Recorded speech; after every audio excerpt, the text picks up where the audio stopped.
Bien, continuamos con este tercer momento y final de nuestra clase de hoy, de 2 de noviembre del 2020.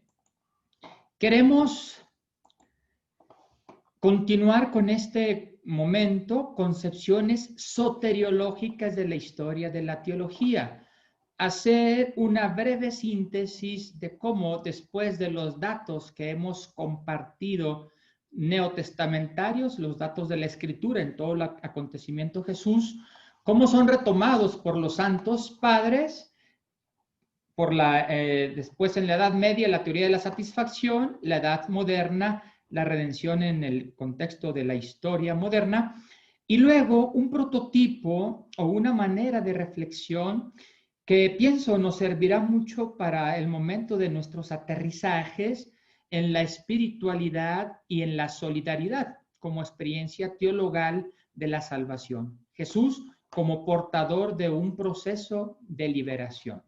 Veamos de una manera muy sintética cada uno de estos momentos. La patrística puede sintetizarse en la reflexión en cuanto a la divinización del hombre. Dios se hizo hombre para que el hombre se hiciera como Dios, la theosis. En esta época encontramos una unidad entre la teología y la experiencia de salvación. Dios actúa a través de su palabra. Y entonces es Jesucristo la mediación que permite este doble movimiento. Dios que se da a conocer al hombre y el hombre que responde a Dios. La encarnación tiene como meta hacer al hombre semejante a Dios. Es la acción redentora de Cristo y eficacia universal de la gracia que se resume en la theosis o divinización. Ojo, la divinización no puede confundirse con una deificación o un endiosamiento del hombre. Endiosamiento del hombre. ¿Por qué? Porque lo que se recurre es a contemplar en la creación la obra de Dios. El hombre es imagen y semejanza. Esta imagen y esta semejanza se renuevan en Cristo Jesús. No se trata de ser al ser humano entonces unos diosesitos, endiosarlos, no. Se trata de que se identifiquen con su original creador, con Dios. Dios se hizo hombre para que el hombre se haga Dios. La gracia es la comunión, coinonía, que tenemos con el Padre, el Hijo y el Espíritu Santo. Los padres afirman entonces que por este don de Dios el ser humano tiene comunicación con la vida divina, con la naturaleza divina. En Jesucristo se hace realidad el proyecto salvífico universal de Dios.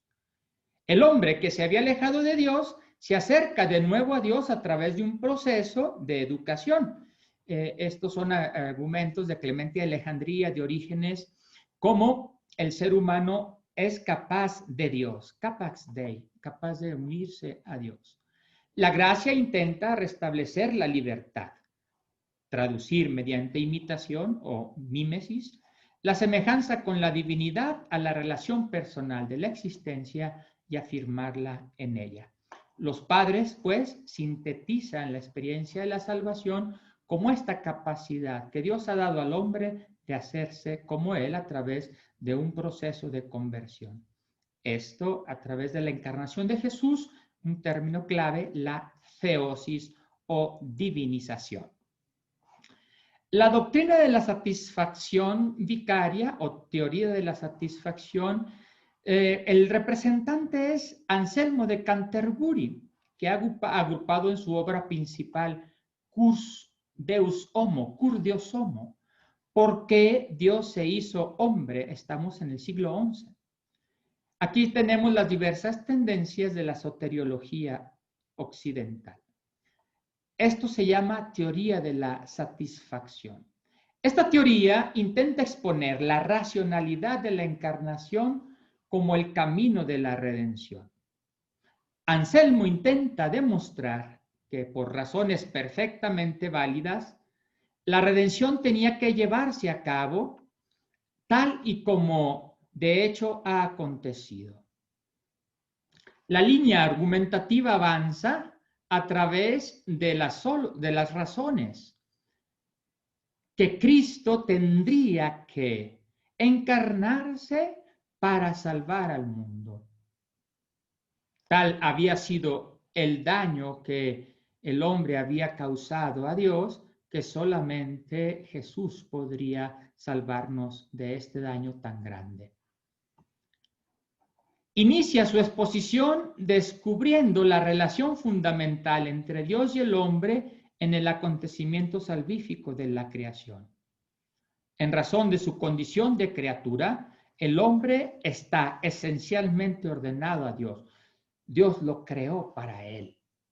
Por lo tanto, el castigo por el pecado consiste en la experiencia de la pérdida de Dios como salvación, esta separación de Dios, y se manifiesta en la supresión del orden de la justicia. Estamos en el tercer recuadro. Si Dios respeta la libertad del hombre, entonces no excluye la libertad creada como uno de los factores del orden de la justicia.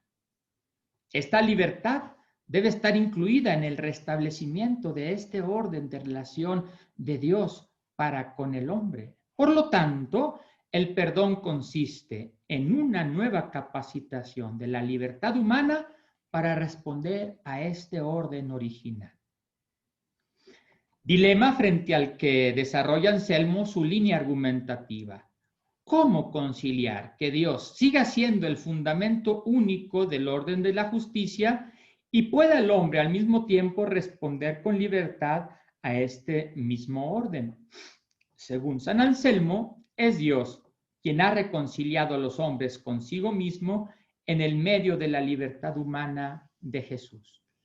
A esta donación de Dios, donde el hombre responde, pero en la respuesta del hombre ocurre la caída, el pecado. Solamente es posible que el mismo Dios realice este orden de la justicia, pero lo hace a través de su Hijo Jesucristo, la libertad humana de Jesús. Jesús, hombre que es capaz de decidir. Dios se identifica con su misericordia, tal como nos ha sido revelada en Cristo Jesús. Y esta no es otra cosa sino su justicia, a través de la cual y en virtud de la satisfacción vicaria de Cristo nos justifica, nos perdona. Él es el origen de la gracia otorgada a los hombres y al mismo tiempo el mediador de estos hombres que, en virtud de su libertad dotada de gracia, pueden dar respuesta adecuada al orden de la salvación. Esta libertad desde la gracia que alcanza su plenitud en las obras recibe el nombre de mérito. Jesús nos ha alcanzado pues este mérito a través del cual el hombre es capaz de Dios. En el horizonte hermenéutico de la doctrina anselmiana son determinantes la idea de la alianza bíblica y la insistencia en la actividad mediadora de Jesús en su humanidad, la autonomía de su voluntad humana, la significación salvífica de la obediencia, el sacrificio en los méritos de Jesús como hombre. En síntesis, la doctrina de la satisfacción vicaria es a través de la encarnación del Hijo y Jesús viviendo como hombre en su capacidad de libertad, de decisión, como se hace mediador entre el orden de la justicia que Dios ha establecido y que el hombre por su pecado ha roto. Según San Anselmo de Canterbury, así tendría que ser tal y cual se realizó la redención. Los dos elementos que siguen, las dos concepciones que siguen, me parecen muy importantes, una vez que hemos recorrido la theosis y la satisfacción, porque aquí entramos ya a un lenguaje más adecuado a la edad moderna, digamos, y donde somos capaces de dialogar también, no solo en un lenguaje teológico religioso, sino en un lenguaje también antropológico para el diálogo con las personas hoy. La redención en el contexto de la historia de la edad moderna. La crítica tradicional del dogma soteriológico tuvo su primer punto de arranque en la teoría de la satisfacción. Fue muy criticada esta teoría de San Anselmo, atribuyendo a que una especie de como si Dios tuviera unas marionetas donde ya tuviera todo el orden establecido y el hombre no podía decidir. Se pasó por alto su trasfondo trinitario cristológico, recordando algo muy importante: Jesús, hombre, es capaz de decidir. En su lugar, se fue tornando cada vez más determinante en la edad moderna una relación Dios-mundo, pero deísta y moralizante. Así se dicen las cosas por Dios y así tienen que ser. Pero si la gracia es amor y la libertad solo alcanza su autonomía en la autotrascendencia a otra persona y en el espacio de la comunicación personal del amor, entonces la redención no entra en competencia con la libertad humana, sino que es precisamente su origen. Dios ofrece la salvación a todos, el hombre la acepta o la rechaza. Aquí está la gran libertad que Dios respeta de los seres humanos. La libertad como idea rectora de la antropología moderna puede convertirse en una nueva vía de acceso hacia la relación con Dios mediada por la soteriología cristológica. El hecho de que el amor no es simple y mera simpatía sensible cobra una importancia determinante. El amor consiste más bien en ponerse a disposición del otro. Allí donde el hombre se propone como objetivo su propia identidad en libertad autónoma, se ve referido a la contingencia de la historia y al encuentro dialogante con otros en libertad personal. Una dimensión antropológica de la libertad muy importante, y no por eso descartar la opción del religarse a la divinidad, en este caso, en nuestro caso, al Dios uno y trino.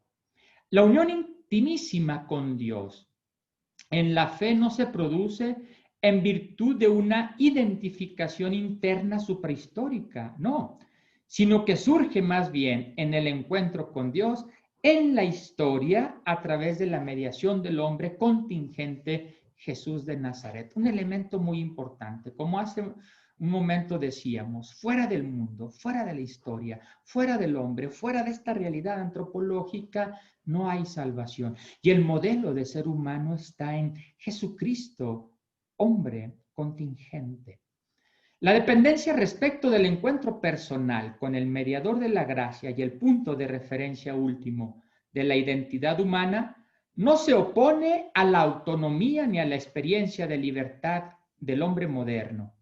Por el contrario, el fundamento interno y externo de la libertad finita y de su consumación se dan en la intercomunicación personal del amor.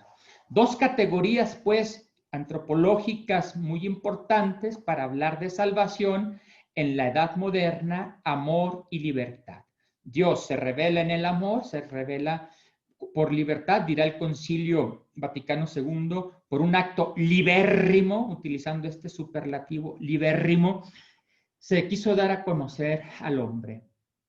El hombre, teniendo su imagen y su modelo en Jesús de Nazaret, hombre como nosotros, capaces de decidir, capaces de optar ante la propuesta salvífica que Dios hace.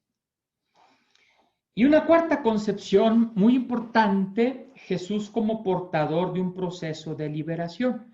Me parece que de las concepciones de los padres, de la concepción anselmiana, Anselmo de Canterbury, de la concepción de la edad moderna y de la concepción de la liberación, claro, en un proceso histórico-teológico, la teología de la liberación sintetiza algunos aspectos muy importantes que nos llevarán después al aterrizaje, como hemos insistido, en la dimensión de la solidaridad y de la espiritualidad como experiencias teologales. La teología de la liberación latinoamericana ha desarrollado una forma específica de soteriología. Se fundamenta en el hecho de que Dios ha creado a las mujeres, a los hombres, a su imagen y semejanza, y de que su Hijo Jesucristo ha sido entregado a la muerte en favor de los hombres para que se pueda experimentar a Dios como salvación y como vida en todas las dimensiones de la vida humana. La teología de la liberación critica todos los dualismos, y va a destacar varios aspectos. Destaca que Dios no espera al hombre más allá del cosmos, ni se encuentra con él en una interioridad desligada de la realidad, ni espiritualismos ni intimismos. Destaca la teología de la liberación que Dios ha creado al mundo y al hombre en su modo de realización espiritual y material. Es decir, todo tiene importancia, la dimensión espiritual y también la dimensión mundana, la dimensión material, la dimensión corpórea.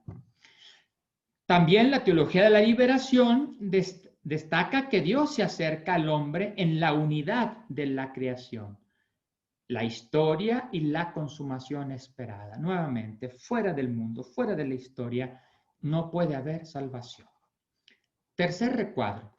La soteriología refleja la participación activa, cambiante y práctica en las actividades liberadoras globales abiertas por Dios. La soteriología es también entonces soteriopraxis en toda la labor pastoral que transforma las situaciones en la práctica de la vida del creyente. Hay un acontecimiento salvífico. El creyente participa comprendiendo y actuando en el proceso de cambio de la historia que Dios ha abierto en la actividad salvífica de Jesús. La teología se desarrolla a través de un triple paso metodológico. Primero, en la fe participa activamente el cristiano en la praxis divina de la liberación del hombre para salvaguardar su dignidad y su salvación. Si Dios comprometido por el hombre también comprometido por la liberación de su semejante. Segundo, llega a la luz del Evangelio a una reflexión crítica y racional de la praxis, es decir, estos acontecimientos, esta manera de vivir del ser humano no es el estilo, el modo, la manera de vivir del reino, como Dios quiere que se haga. Entonces viene aquí la crítica. Y luego, tercer momento, acomete la modificación críticamente meditada de la realidad empírica, lo que nosotros conocemos como el método ver, juzgar, actuar. Ver la realidad, juzgarla a la luz de la palabra de Dios, lo que no es de acuerdo a su proyecto, y actuar de una manera distinta como viene actuando la inercia de todos aquellos acontecimientos que propician, como dice la teología latinoamericana, el antirreino. Ver, juzgar, actuar. Cambia la realidad experimental para orientarla en dirección a una liberación que le lleve hasta su propia libertad. Esta sería la meta del reino de Dios en la tierra. De aquí se sigue una opción en favor de los pobres y de todas aquellas personas a quienes les ha sido arrebatada la dignidad humana. La actividad liberadora de Dios se propone, según esta teología, convertir al hombre en sujeto, es decir, hacerlo colaborador en el proceso divino de la liberación. Este proceso tiene en la acción liberadora de Dios en Jesucristo su primer origen y su referencia definitiva. Entonces, es legítimo entender la teología de la liberación como la traslación adecuada a una época de la soteriología al horizonte de la libertad contemporánea. Como ven, estos elementos nos abordan bastantes momentos de reflexión para nuestra ulterior temática. Quinto, la redención en el horizonte de una comunicación humano-divina de amor. En el querigma apostólico está claramente expresado la significación salvífica de la muerte de Jesús. Cristo murió por nuestros pecados. En el Nuevo Testamento encontraremos esta afirmación desarrollada.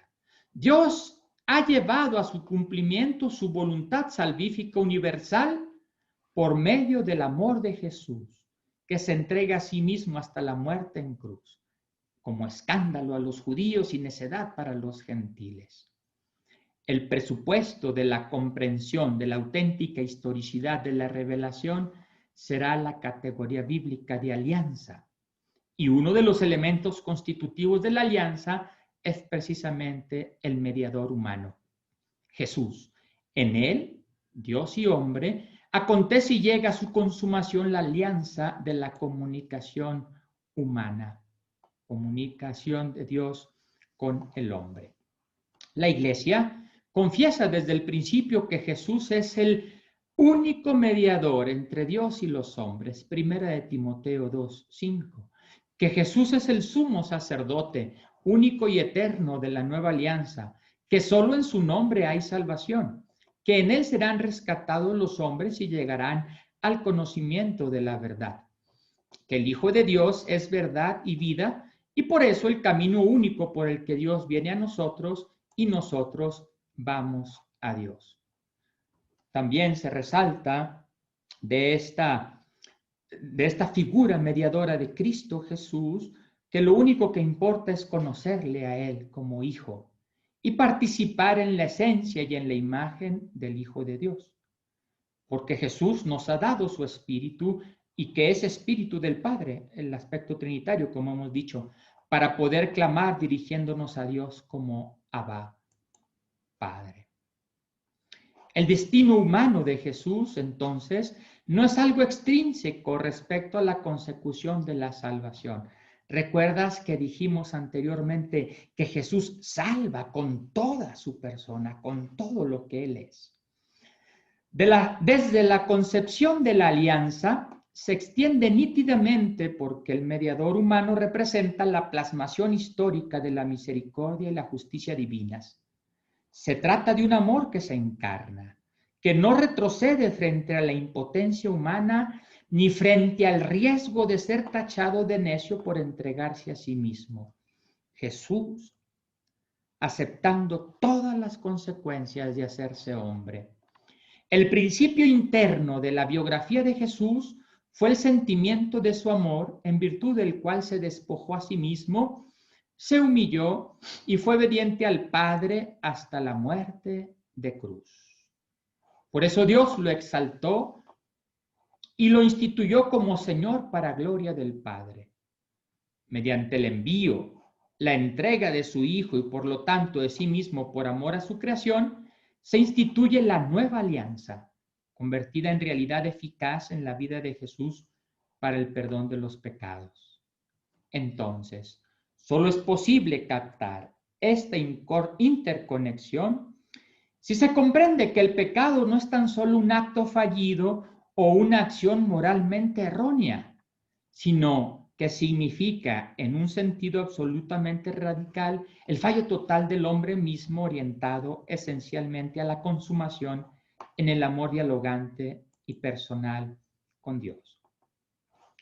La alianza es un acontecimiento de comunicación, por lo que la salvación no puede reducirse a una simple proclamación ante el mundo, sino que se produce cuando el hombre acepta la gracia de Dios mediante un cambio interior, aquello que hablábamos ya de la vocación, conversión.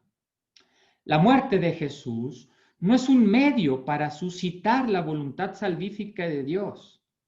Es a la inversa la voluntad salvífica de Dios que se despoja de sí mismo en la encarnación del Logos, la que se mantiene firme hasta llegar a la libre aceptación por Jesús de su destino de muerte.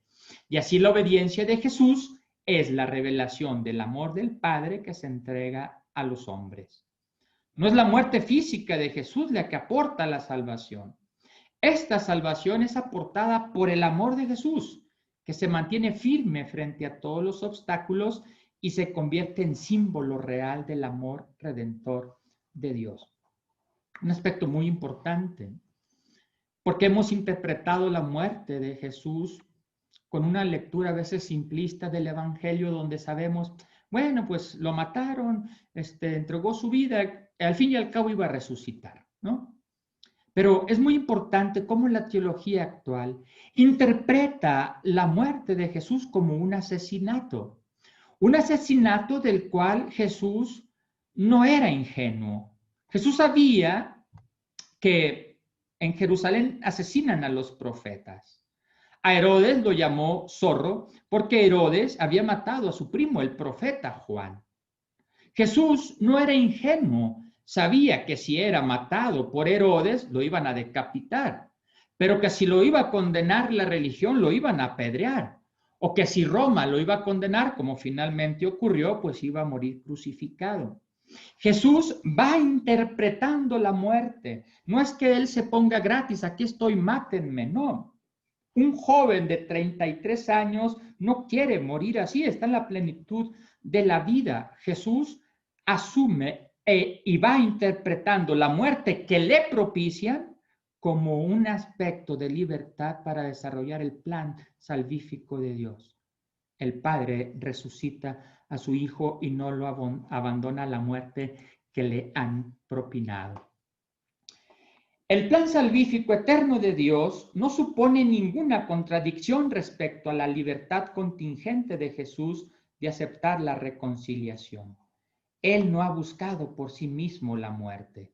Jesús, como decía antes, la asume como consecuencia de su predicación basada en la verdad. Su voluntad consistía en mantenerse fiel a la misión que le había confiado el Padre de instituir una alianza nueva y de implantar el reino de Dios en el mundo. El amor de Dios a los pecadores tuvo que enfrentarse a la resistencia de estos últimos y en este sentido fue necesario que también el mediador del reino de Dios se enfrentara a su voluntad de aniquilación. Y así la autoentrega amorosa de Jesús hasta la muerte se ha convertido en la forma histórica de la alianza eterna entre Dios y los hombres. A mí me gusta decir que esta entrega de Jesús en la cruz no se improvisó. Cuando Jesús está entregando su vida en la cruz es porque ya había entregado su tiempo, había entregado su palabra, había entregado sus gestos de bondad, había entregado sus desvelos y cansancios, había entregado su donación orante e intercesor ante el Padre por los seres humanos. Jesús no improvisa su entrega en la cruz. La cruz es la síntesis, la culminación de la entrega total de Jesús al vaciarse en la kenosis para no aferrarse a su condición divina, sino hacerse hombre como nosotros, como lo sintetiza Pablo en la carta a los Filipenses. La redención no se limita a una recepción pasiva del don de la salvación. El hombre es redimido para que imite la obediencia de Jesús y realice así su relación filial como participación en la relación de alianza y como miembro del cuerpo de Jesucristo, que es la iglesia. La experiencia, pues, salvífica es un don, pero también que se comparte en la medida que nosotros realizamos la misión de Jesús, en obediencia, en amor al Padre, entregar nuestra vida por los demás. Por medio de Jesús se nos ha abierto a todos una historia de libertad que conduce a la revelación de los hijos de Dios. Porque esta creación misma se verá liberada de la esclavitud de la corrupción para entrar en la libertad gloriosa de los hijos de Dios. Para esto hemos recibido como primicias el Espíritu Santo. Es el Espíritu del amor y de la libertad, que capacita a los discípulos de Jesús para transformar cuanto les acontece en la vida por medio de su entrega en el amor de Dios manifestado en Cristo, Señor nuestro. En síntesis, la cristología y la soteriología dan respuesta a dos preguntas. ¿Quién es Jesús? ¿Y qué es para nosotros? Jesús es el Hijo de Dios hecho hombre y en todo su acontecimiento, en sus palabras y en sus obras, es salvación para nosotros. Salva con toda su vida. Es una proexistencia, pro nobis, siempre en favor nuestro, para que nosotros nos pongamos en favor de los demás. Una experiencia de ser salvados para convertir nuestra experiencia humana en una proexistencia como la de Jesús. Las dos tienen una única respuesta. Él es Dios verdadero y Él mismo es la vida eterna.